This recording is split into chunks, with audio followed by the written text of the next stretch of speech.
memories began to stalk as dusk drew to a close. I should begin with trying to define it, but there are no words as to what it really is. It is an unfathomable object, a three-dimensional, hundred-sided object with no faces, like an optical illusion. On the numerous occasions I saw it, the creature seemed to change before my eyes. But when I looked again, to see if it was still there, it was the same. A third glance perhaps, and it would be different.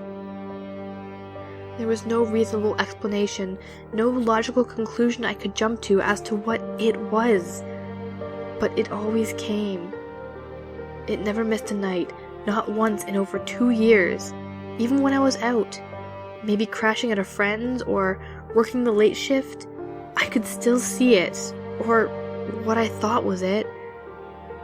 After my mind was touched by this creature's filthy hands, the very shadows seemed to look different, as if they too were hiding something. It came into my life a little over 2 years ago. I had just moved out into a 1-bedroom, 1-bathroom apartment on the 2nd floor of a 3-story building. The top floor was shut off, apparently leased by some private medicinal company who had done nothing with it. It was located in a neighborhood where most of the residents who could afford to move out had already done so. It was a little run down, however, it was the most I could afford, especially balancing work and university. At first, I didn't notice anything out of the ordinary, but I did not spend much time in my apartment as finals were approaching, and I was mostly on campus, in the library, at work, or at a friend's place. The only time I ever returned was to sleep, eat, and make sure no one had broken in. In the 2nd month of living there, I came back one chilly evening, hoping it would not rain. Ominous black rain clouds had threatened all day, but knowing my luck, they'd opened up with the marble-sized raindrops the minute I was out in the open. My luck held, fortunately, and I got back to my apartment without getting soaked. As I pulled off my shoes, I noticed one had a dark substance on the bottom. I sighed, thinking it was a dog mess. However, it was congealing, and it looked more crimson than brown. I touched it with a finger, and it stuck fast. I attempted to shake it off, but it did not move. I wiped it back on my shoe and left it there. I had better things to do, and hopefully, on the walk to university tomorrow, damp grass would wipe it off. In hindsight, I should have dumped the shoe as far as I possibly could and run, but now, that is irrelevant. I rose the next morning tired. I had bags under my eyes, and my nose was completely blocked. It was a curious sensation, as usually, I could still smell some scents, but I could smell absolutely nothing. I shrugged it off as a bug, took an aspirin, and got ready for university. A small bag, phone, books, and a pen. As I bent down to put on my shoes, I saw the substance had gone. I frowned, unsure if I had dealt with it. I decided I was going a little crazy, and must have cleaned the shoe and forgotten in my haste. I pulled the shoe on, and went to university, returned to get changed for work, and left again.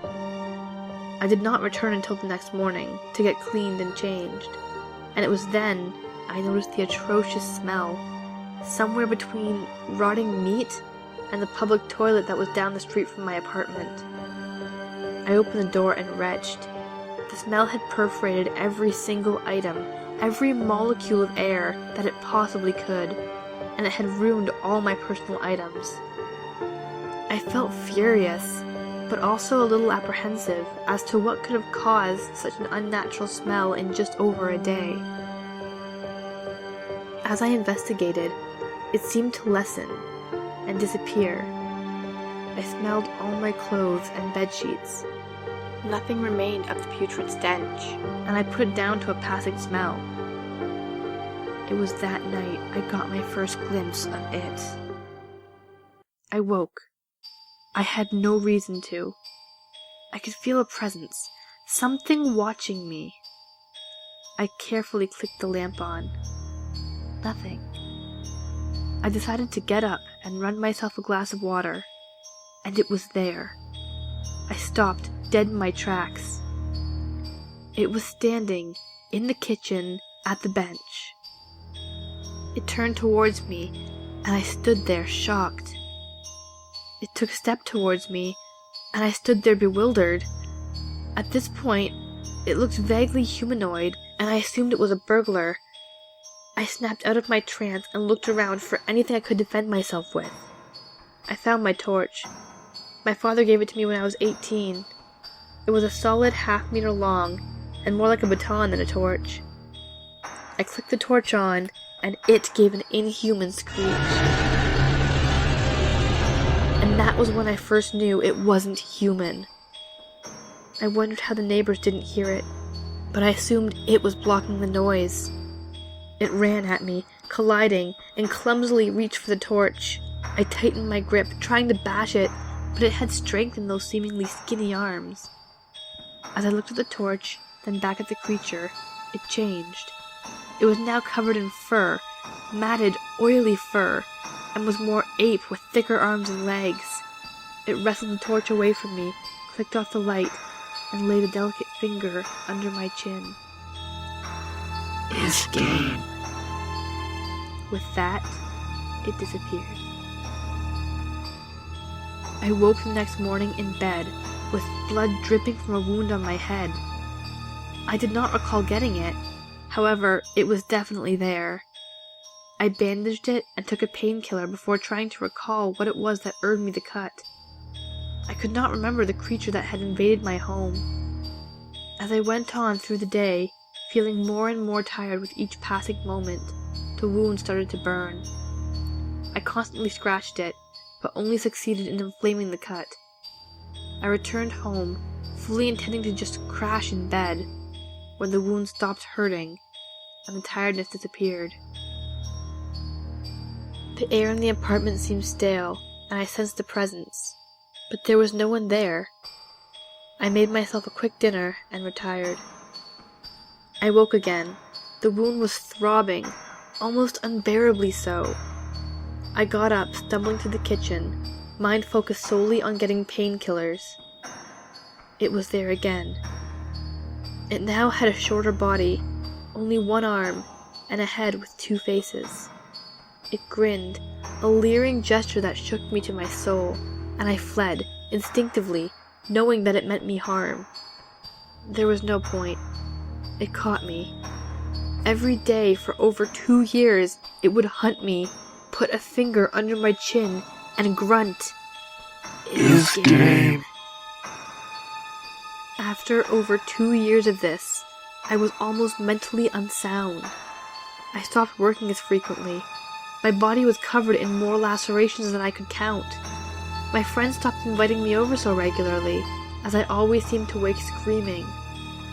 My grades dropped, and eventually I failed the course.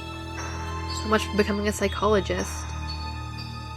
Even though I could not recall the creature at all, I had the feeling of unease, a fear that was so close to the surface. I could not face the darkness. But darkness always fell. The nightlights failed, the torch's battery stopped working, and the power went out. Darkness became the only certainty in my life, until 2 days ago. As always, the feeling of injury and tiredness, even depression, went away as I entered my apartment. I went straight to bed, trying to hide. It did not work. It came again, this time impossibly tall and thin, with bizarrely pointing knees and elbows. As it did what it did best, my door opened. One of my neighbors, a hard woman who had grown up as an orphan in an orphanage where they constantly beat up and stole to gain status. She saw it. It saw her. I fell unconscious, and when I woke, she was gone. There was a pool of blood where she had stood, and something else. I could remember it. That leads me to today. Yesterday, It did not come. As I write this, I know it is coming. I can feel it somehow, like we have a bond. I suppose after all I've suffered, we do have a bond made of hate, undiluted rage, and countless hours of fear and pain. I have a plan. If it goes wrong, I am dead. I called my parents one more time to tell them I love them, and they seemed slightly confused about getting their weekly call a day early. But if it goes well, I may just rid myself of this curse. The plan lies next to me. I purchased it today. It is a 9mm pistol of Smith & Wesson design. The rest I do not care about. It is a pistol, and hopefully, it can kill. It draws closer. I can sense it. It wants me to fall asleep, to let it wake me. But not tonight. Tonight I am staying wide awake. It is anxious. I can feel it.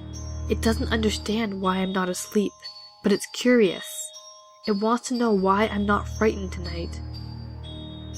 It is clever. I caught a glimpse of it, but it disappeared instantly. It is baiting me. It is cautious. I did not react, but it fears a trap. Time is running out. The sun rises at 6:46. I checked. It has less than 20 minutes. It is here. I rise, instinctively knowing it is behind me. I have made sure the gun is loaded, and the safety is off. I fire once, twice, 3 times. It stumbles back and runs for the door. The wood splinters and it howls in pain. I manage to grin, tight and forced. I am paying it back for what it gave me. I fire another 5 times. Into its back? With this creature, the back is at the front, and the front is at the side, and the side is nothing. I am not sure what I'm shooting, but I am hurting it. All at once it turns, lashes out with its foot, and I go falling to the floor. It hisses and drags itself to me. I fumble for the pistol as it raises its hand, now a razor-sharp talon. I fire and it slashes. It screeches again. Like the last time I used light against it, and the light goes out of its eyes. It is over. The world starts to go black. I wake. I can feel it. It is not dead. I open my eyes. Several people in biohazard suits are leaning over it. "It is hurt badly, Commander. She did some serious damage," one says. "Terminate the project. Release version 2. It is already fully formed, correct?" another says. "Yes, sir, it is. As you command, sir." One of them looked at me. "What about this one, sir?" he asked the commander. The commander walks over to me, and I play dead. "Let her be. She's the daughter of a teacher and a lawyer. I doubt anyone will inquire too much into her health. They'll think her to be crazy." "As you command, sir," the first says. There's a discharging sound, like the 9mm, but much deeper. I open my eyes a smidge and watch them walk up. Up. Up. Up. The 3rd story. Of course, leased to a medical company. Doing experiments with ungodly things. I stay there for what seems like an eternity. As I start to get up, the locked door to the 3rd story opens again. An impossible figure slips out. It is like a 3-dimensional, 100-sided object with no faces. It runs, bent, predatory, without so much as a look at me. It changes, goes under the door of the apartment next to mine. Not the old woman's, the newer tenant, the teenage girl. I get up shakily, wiping my eyes. I didn't even realize I was crying. I go to knock on the door of her apartment. And then I think. I back away from the apartment. It is her problem now, not mine.